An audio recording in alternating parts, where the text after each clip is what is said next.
Good morning, student. Today we will discuss lesson 2 in history, and lesson 2 explains about the early humans, the stage of early humans. Standard 6 के बच्चों, आप लोग अपने book open कर लो well better यहाँ से, और इसमें आप पेज नंबर 110 को ओपन करो। जैसे ही आप जैसे ही आप लोग बुक के चैप्टर्स को ओपन करोगे पेज नंबर 110, इसमें ये बता रहा है, ये चैप्टर ये बताता है कि प्रारंभिक मानव हमारा जो था, यानी कि आज से हजारों वर्ष पूर्व हमारा लाइफ साइकिल जो था, जीवन का चक्र जो था, वो कैसा था। देखो बोल रहा है कि early humans lived in caves. पढ़े भी हो कि हम लोग पहले क्या थे कि हम लोग गुफाओं में रहते थे। गुफाओं में रहने के बाद धीरे धीरे क्या हुआ कि we all protected us from dangers of wild animals, lighting and thunder storms. यानी कि जब बिजली चमकती थी, बिजली कड़कती थी, या फिर आग से हम डरते थे, जंगली जानवरों से डरते थे। In modern times human do not live in caves. यानी कि आज का जो समय हो गया, उस समय क्या है कि हम लोग गुफाओं में नहीं रहते हैं, हम लोग बड़े बड़े मकानों में रहते हैं, बड़े बड़े बिल्डिंग्स में रहते हैं। तो धीरे धीरे सभ्यता का विकास हुआ, ह्यूमन गेट सिविलाइज्ड, सभ्यता के विकास में हम लोग आगे बढ़ते गए, और उस विकास के क्रम में हम लोगों ने बहुत ज्यादा उन्नति कर दिया। तो इस चैप्टर में हम लोग पढ़ेंगे कि किस प्रकार हमारा डेवलपमेंट हुआ, यानी कि कैसे हम लोग स्टेप बाय स्टेप आगे की ओर बढ़ते गए। According to scientist, life began on the earth some 3500 million year ago. जानते भी हो कि लाइफ का एग्जिस्टेंस क्यों हुआ। एक्यूरेट ये तो नहीं कहा जा सकता है, बट बुक में जो आपने दे रहा है ये 3500 मिलियन से वो जीवन की उत्पत्ति हुई थी, यानी कि पृथ्वी पर यह जीवन संभव हुआ था। The modern human represent the most advanced stage in the process of development is called evolution. यानी कि ह्यूमन बीइंग जिस स्टेज में अपने आप को आगे बढ़ा, जब उसकी उत्पत्ति हुई, उसको हम लोग इवोल्यूशन के नाम से जानते हैं। In the initial stage of development human walk like apps. Human जो था, शुरुआती लक्षणों में अगर हम लोग देखें, यहाँ बुक में आपके फिगर में भी दिखाई दे रहा है कि different stage of human evolution में, तो स्टार्टिंग में जो था कि ही वॉक लाइक एप, यानी कि वह एप की तरफ चलता था। Then he learn to stand on their feet with a straight posture. उसके बाद धीरे धीरे क्या हुआ कि वो सीधा खड़ा होना सीख गया। देयर हैंड्स बिकम फ्री, उनके हाथ फ्री हो गए, which help them to hold things better, और जो चीज उन्हें किसी भी वस्तुओं को पकड़ने में सहायता प्रदान करती थी। समझे? The body structure of the earliest humans being changed over time। यानी कि धीरे धीरे क्या हुआ कि जो हम लोग का एप स्ट्रक्चर था, वो धीरे धीरे हमारा बॉडी का स्ट्रक्चर जो था वो बदलता गया। Their brain became larger, brain जो थे वो लार्जर होते गए, while the jaw and the got reduced in size। और हमारे जो जॉ और टीथ थे, जबड़ा और दांत का जो हमारा पोस्चर पोजीशन था, वो धीरे धीरे हमारे रिड्यूस करते गए, छोटे होते गए। और क्या हुआ कि हम लोग का पोस्चर जो था, हम लोग का स्ट्रक्चर जो था, वो चेंज करता गया एक ह्यूमन बीइंग में। यानी कि हमारा पोस्चर आज से हजारों वर्ष पहले किस प्रकार था, तो वो एक बिल्कुल ऐप की तरह था। हम लोग दिखते कैसे थे, एक मंकी की तरह, एक ऐप की तरह। ये बुक में आपको दिखा दिया है किस प्रकार से पोस्चर ये चेंज हुआ है। इसके बाद क्या हुआ कि further we all learn about stones for making tools and weapons according to needs. हम लोग धीरे धीरे क्या हुआ कि हथियारों को बनाना सीख गए। कैसे हथियारों को? जंगली जानवरों से प्रोटेक्ट करने के लिए हथियार, यानी कि जो पत्थर के औजार बनाए जाते थे। तो उस जमाने में तो लोहे का कोई औजार होता नहीं था। स्टार्टिंग में हम लोगों ने क्या सीखा, तो पत्थर के यानी कि स्टोन्स के जो टूल्स थे उसको बनाना हम लोगों ने सीखा। तो जब हम लोग इस एज को क्लासिफाई करते हैं, तो we classify this age into 3 parts, that is stone age, palaeolithic age and mesolithic. जब हम लोग इस युग को क्लासिफाई करते हैं तो हम लोग इसे 3 पार्ट में बांटते हैं। वो हमारे 3 पार्ट हैं, stone age, Palaeolithic and Mesolithic. देखो आपको यहाँ दे रहा है बुक में, पैलियोलिथिक का जो टाइम था वो अराउंड 2 लाख टू 12,000 ईयर एगो। यहाँ सारा ये टाइम दिया हुआ है, पैलियोलिथिक, मीसोलिथिक, नियोलिथिक और चारकोलिथिक, यानी कि ये सारे टाइम पीरियड दिए गए हैं। अब हम लोग let us start what is stone age, यानी कि पत्थर का जो हमारा युग था, स्टोन एज जो था वो क्या था। The word palaeolithic has come from 2 big words, paleo and lithos, meaning old stone, यानी कि पैलियोलिथिक एज को हम लोग ओल्ड स्टोन यानी कि पुराने पत्थरों का युग भी कह सकते हैं। The name itself shows the importance of tool implementation, यानी कि ये जो हमारा एरा था, ये जो हमारा युग था, इस युग में क्या हुआ कि पत्थर के औजार और हथियार जो थे उसमें परिवर्तन हुआ। This period started around 2 million years ago and ended in about 12,000 years ago. इसका उत्पत्ति जो हुआ था हमारे स्टोन एज का, वह 2 मिलियन ईयर एगो हुआ था और ये समाप्त कब हो गया, 12,000 ईयर एगो। This period marked the phase of transition between the Paleolithic and Neolithic age. It was followed by the Neolithic and the Chalcolithic age, which were far more advanced than preceding age in terms of technology। यानी कि ये बता रहा है कि ये जो हमारा स्टोन एज था, वो एज जो था वो नियोलिथिक और चारकोलिथिक से एडवांस था। अब बात करते हैं पैलियोलिथिक एज की। Palaeolithic age is also known as old stone age, यानी कि पैलियोलिथिक एज को, पैलियोलिथिक एज को हम लोग ओल्ड स्टोन एज के नाम से जानते हैं। पैलियोलिथिक एज में क्या हुआ था कि during winter season the people used animals skin, barks of trees and leaves to keep theirself warm.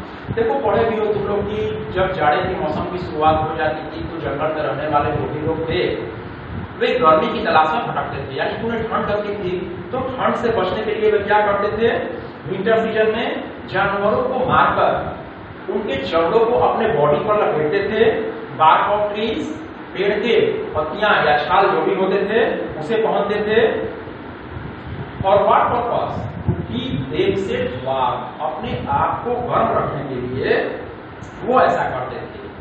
And what they eat raw meat, wild fruits and vegetables. वे क्या करते थे, तो जंगली जानवरों को मारते थे, जंगली जानवरों को मारने के बाद मांस को खाते थे, जंगल में मिलने वाले फल को खाते थे और वेजिटेबल्स को खाते थे। The earliest tools were made in Paleolithic age, and at the first age, pieces of stone were used as tools. मतलब ये बोल रहा है कि शुरुआत दौर में जो हमारे औजार बने वो किससे बने, तो पत्थरों से बने। पत्थरों से देखो यहाँ बुक में भी आपको दिखा रहे हैं, ये तरह तरह के औजार दिखाए गए हैं। इसका इस्तेमाल होता था जानवरों को मारने में, यानी कि ह्यूमन बीइंग जो था सिर्फ जानवरों को मारने में इस्तेमाल नहीं करता था बल्कि जंगली जानवरों से अपने आप को बचाने में भी इस्तेमाल करता था। Human beings also used this weapons to protect self from wild animals. हम लोग कह सकते हैं कि इंसान जो था जंगली जानवरों को मारने में सिर्फ नहीं इस्तेमाल करता था बल्कि अपने आप को प्रोटेक्ट भी करता था। Flint, a type of stone, was widely used to make tools and weapons, and it could be easily shaped into different forms. देखो फ्लिंट बोल रहा है कि प्रकार का पत्थर था, उसका इस्तेमाल किस लिए होता था, weapons बनाने के लिए। क्यों होता था इसी पत्थर का उपयोग, क्योंकि उस पत्थर को आसानी से किसी भी शेप में ढाला जा सकता था।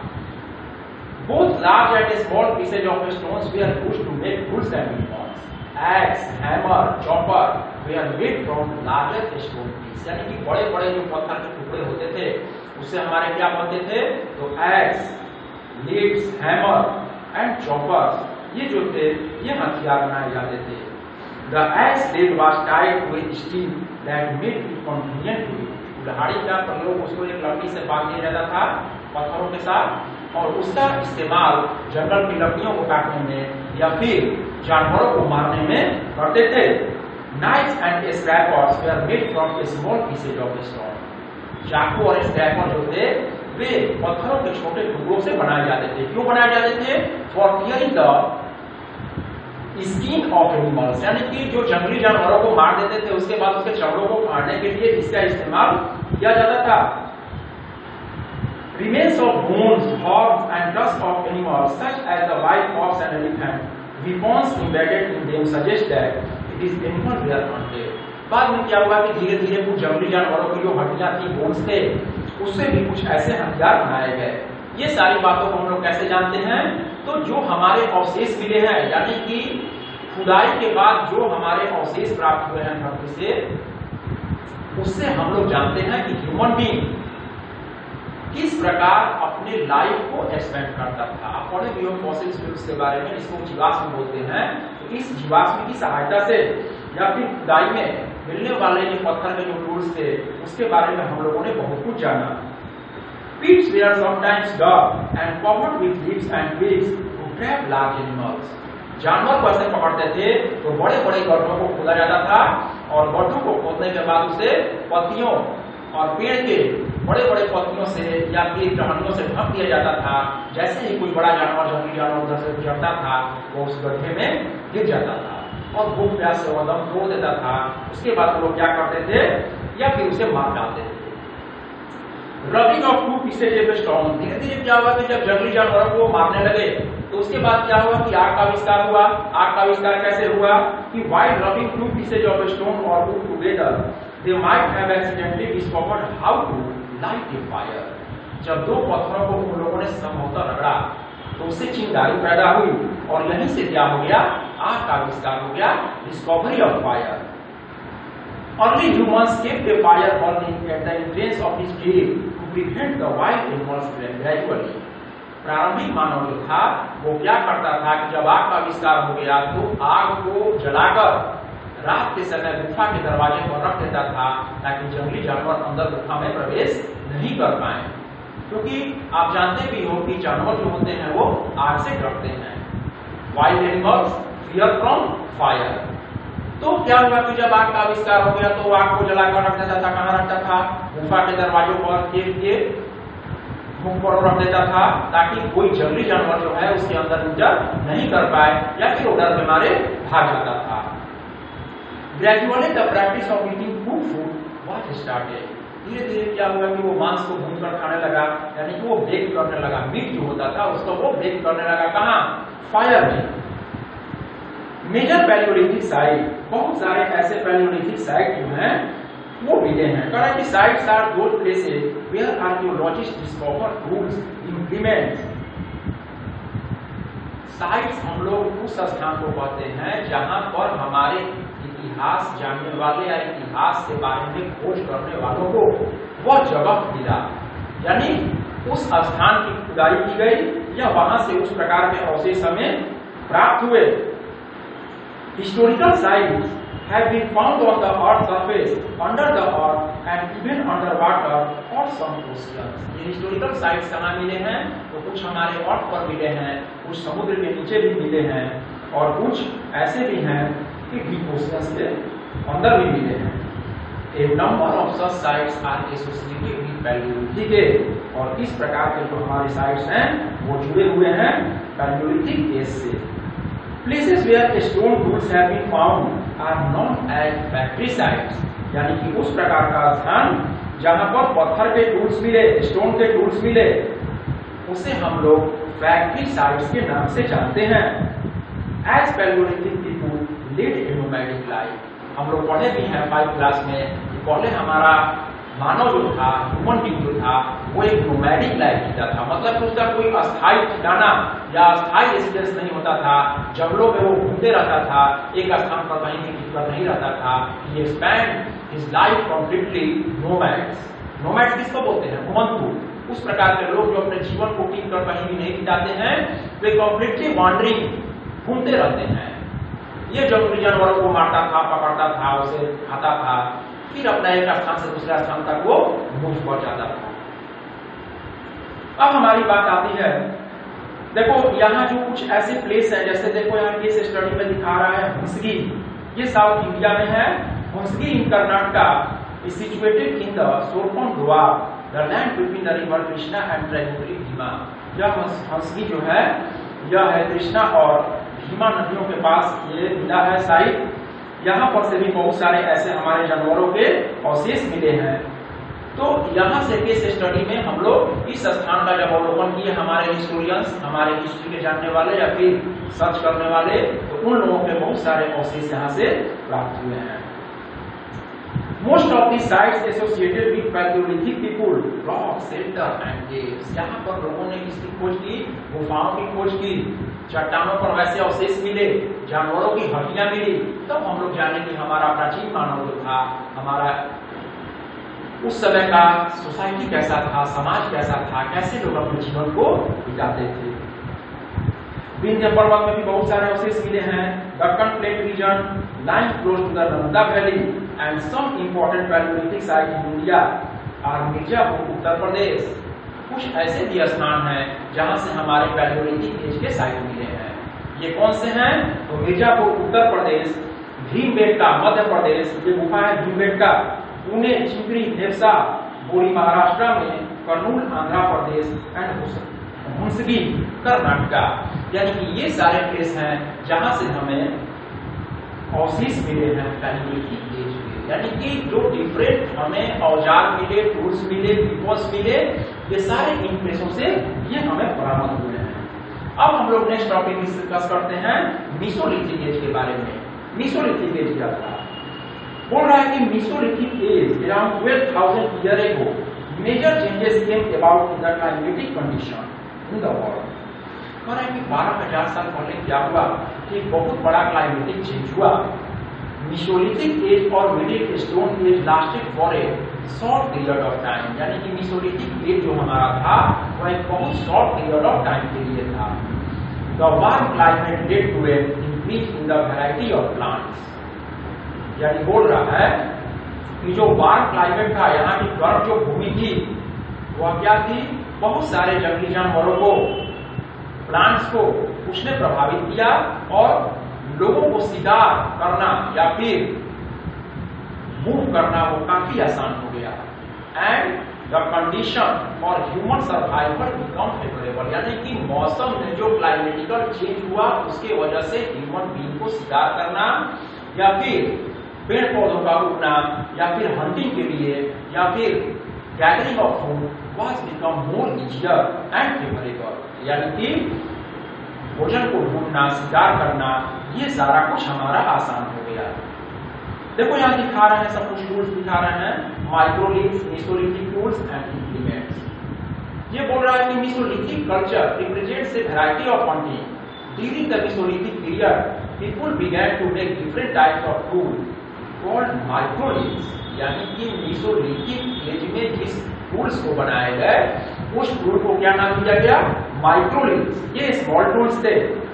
These were smaller, sharper and more efficient than Paleolithic tools। यानी कि पैलेओलिथिक टूल्स के अपेक्षा ये बहुत माइक्रो थे, शार्पर थे और बहुत प्रभावी और कारगर थे। Scrapers, borers, hammers, sickle and arrow were made and used as tools। जिन हथियारों के गुण यहाँ नाम दिए गए हैं, स्क्रैपर थे, बोरर्स थे, हैमर थे, सिकल था और arrow heads were made to use as tools। यानी कि इसका हम लोग इस्तेमाल किस लिए करते थे?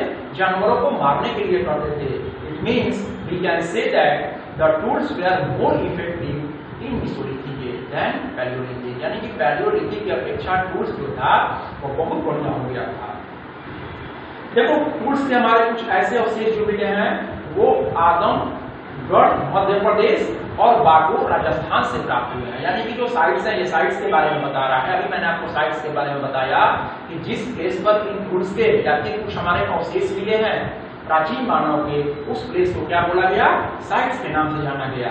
तो ये आदमगढ़ मध्य प्रदेश का और बागोर राजस्थान की ये दो जगह है जहां से हमारे टूल्स मिले हैं। अब बात आती है domestication of plants and animal. अब धीरे धीरे क्या हो रहा था कि ह्यूमन बीइंग एडवांस हो रहा था। अभी हमने पढ़ाया आपको कि प्राचीन मानव जो था वो नंगा घूमता था जंगलों में। धीरे धीरे क्या हुआ कि वह अपने बॉडी पर लपेटने लगा, पेड़ की छाल पत्तों को लपेटने लगा, या फिर जानवरों को मारकर उसके स्किन को लपेटने लगा। उसके बाद जैसे ही आग का आविष्कार हुआ, the discovery of fire made his life more easier. More easier कैसे बनाया कि वह जो हमारा मीट होता था, काटता था जानवरों को, उसको बेक करके वो खाने लगा। बेक करके खाने के बाद उसे मांस ज्यादा टेस्टी लगा, तो उसको फ्राई रोस्टेड करने लगा। इसके बाद क्या हुआ कि जब वो गुफाओं में सोता था रात में जाड़ के दिनों में, तो जंगली जानवरों से बचने के लिए वह गुफा के दरवाजे पर आग को जला देता था। आप पढ़े भी हो कि आग को देखकर जंगली जानवर जो होते हैं वो भाग जाते हैं। तो धीरे धीरे क्या हो रहा था कि हमारा सभ्यता डेवलप कर रहा था। Day by day we were going to advance, हम लोग तरक्की पर आगे बढ़ रहे थे। अब बात आती है domestication of plants and animal. हम लोग क्या हो रहे थे, जानवरों को पालने की प्रक्रिया को शुरू करने लगे। Domestication began in the Mesolithic काल में जानवरों को पालने की क्रिया शुरू हो गई थी। The process of selecting and gradually training animals and the art of growing food is called domestication. यानी कि बोल रहा है कि जानवरों को पालना, उन्हें ट्रेनिंग देना, या फिर ग्रोइंग फूड, भोजन को उगाना। भोजन को क्या उगाना, चावल की खेती करना, गेहूं की खेती करना, ये सारे जो यानी कि पेड़ पौधों की खेती करने की जो क्रिया थी स्टार्ट हो गई थी। And the characteristic of this period were hunting and fishing settlement. यानी कि ह्यूमन बीइंग जो था वो नदियों से, तालाबों से मछली मारना शुरू कर दिया था। यानी कि एक्वेटिक एनिमल्स का भी वो शिकार करने लगा था। जलीय जीव जो थे नदियों में, तालाबों में, उसको भी वो पकड़ने लगा था। Mesolithic humans discovered the food value of the seeds and certain grasses such as barley and wheat. वह किसकी खेती करने लगा, बार्ली और व्हीट की। They began to gather this for food. इसका वे खेती करते थे फूड के लिए। It means we can say that day by day we are going to more advance. यानी कि हम लोग प्रोग्रेसिव थे, हम लोग प्रोग्रेस कर रहे थे। Seeds that failed at the time of gathering might have sprouted, suggesting the magic link between seeds and plants. क्या हुआ कि जैसे ही पौधा का बीज जमीन पर गिरता था, वो पुनः नया पौधा बन जाता था। अब ह्यूमन बीइंग के माइंड में आया कि हम लोग सीड से, यानी कि एक सीड से बहुत सारे सीड्स को प्रोड्यूस कर सकते हैं। तो वहां से हमारी खेती करने की जो प्रक्रिया थी वो स्टार्ट हो गई। Man learn to tame some gentle animal such as wild dog, cow, goat. Human being जो था वह अब पशुओं को पालने लगा था। इसमें गाय थी, काऊ, डॉग और गॉड को, कुत्ता को, गाय को और बकरी को ह्यूमन बीइंग जो था वह पालने लगा था। सबसे पहला हमारा जो जानवर था, ह्यूमन बीइंग ने पालतू सबसे पहले कुत्ते को बनाया था। अब बात आती है the first houses. In the Mesolithic age, man made their own primitive houses, which were usually built in river valleys, because in these regions, these were plenty of water and fertile soil for growing crops. देखो बेटा, ये बोल रहा है कि human being जो था अब धीरे धीरे क्या कर रहा था, तो वो स्टार्ट किया घर बनाना, क्योंकि वह जिंदगी से परेशान हो गया था। कभी उसे ठंड सताती थी, कभी बहुत तेज धूप लगती थी, कभी बारिश होती थी, पेड़ों के नीचे वह अपनी जिंदगी को गुजारता था, गुफाओं में गुजारता था।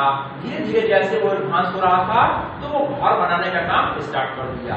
घर बनाने की जो प्रथा स्टार्ट हुई वो कहाँ हुई, नदियों के किनारे स्टार्ट हुई। क्यों हुई नदियों के किनारे ही, क्योंकि वहां पर उसे प्लेंटी ऑफ वाटर मिलता था, फर्टाइल लैंड मिलता था, वाटर मिलता था उसे, और ड्रिंकिंग, पीने की पानी भी उसे अवेलेबल इजीली हो जाता था, और घर बनाने के लिए वो आसान था, और खेती करने के लिए उसे लैंड और फसलों को पटाने के लिए वाटर सब कुछ मिल जाता था।